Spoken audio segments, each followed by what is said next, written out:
Chapter 1. The New Puppy. My name is John Grogan, and I love dogs. When I was 10 years old, my father gave me my first dog. I called him Sean. Sean was my best friend. He went everywhere with me, and he was very obedient. When I called him, he came to me. He played with me, and he walked next to me without a leash. In the car, he sat next to me quietly. After many years, Sean died. He was 14 years old. By that time, I wasn't a boy, I was a man. I had my first job. Sean was a great dog. I wanted to get another dog, but it had to be as wonderful as Sean.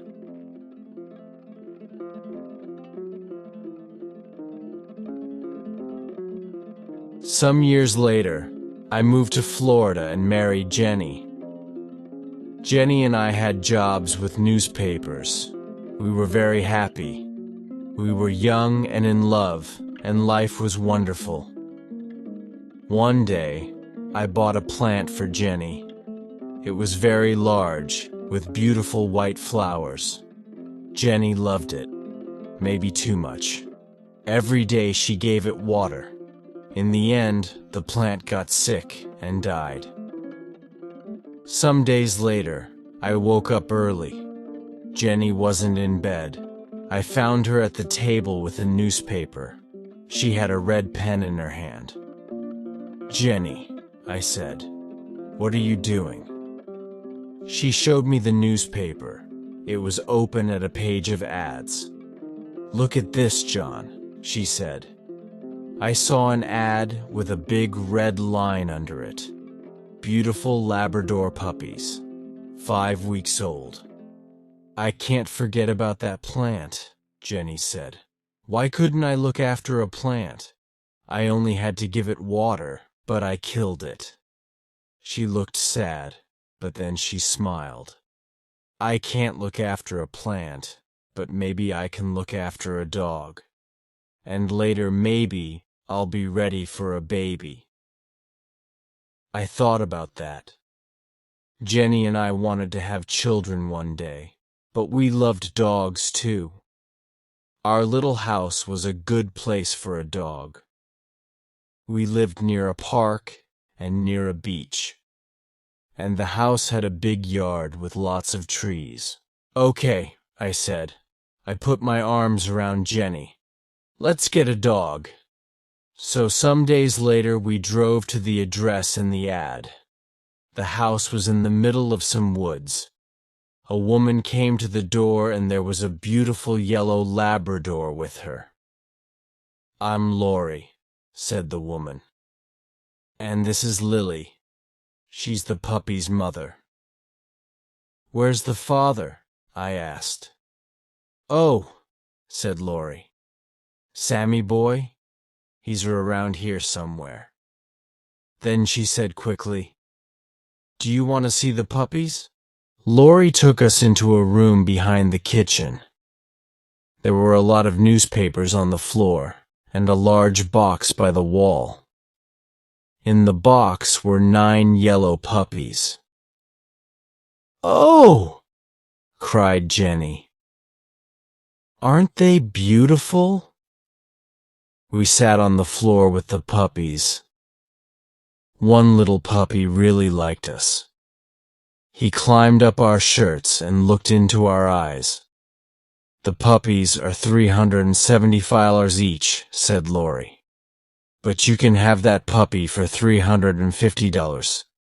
I stood up and turned away from the puppies. Then I turned back quickly and shouted loudly. The other puppies ran away.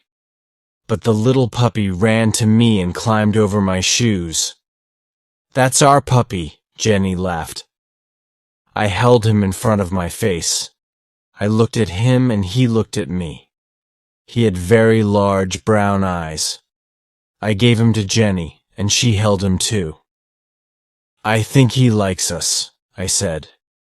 We paid Lori for him. "Come back for him in 3 weeks," she said. He'll be 8 weeks old, so you can take him then. We thanked Lori and said goodbye. On our way to the car, I put my... Isn't it wonderful? I said. We got our dog. Yes, she said. I can't wait to bring him home. Suddenly we heard a loud noise in the woods. Something ran out of the trees, something large and yellow. It was a big Labrador. But this dog was very different from Lily. This dog was wild and dirty. It had a crazy look in its eyes. It ran quickly past us and around the back of the house. I think, I said slowly, that's Dad. Jenny and I tried to think of a name for our puppy, but each of us liked different names.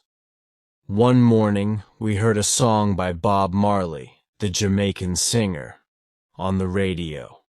Bob Marley was dead, but people played his music everywhere in Florida. Jenny and I liked his music too. Suddenly, at the same time, we shouted, "Marley! That's it!" I cried.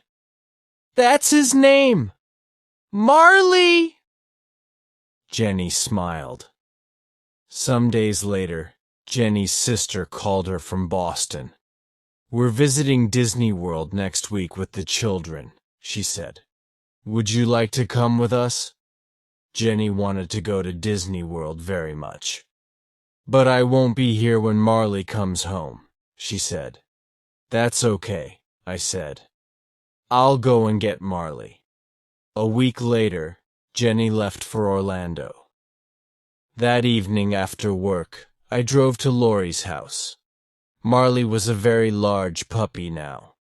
"He eats a lot," said Lori.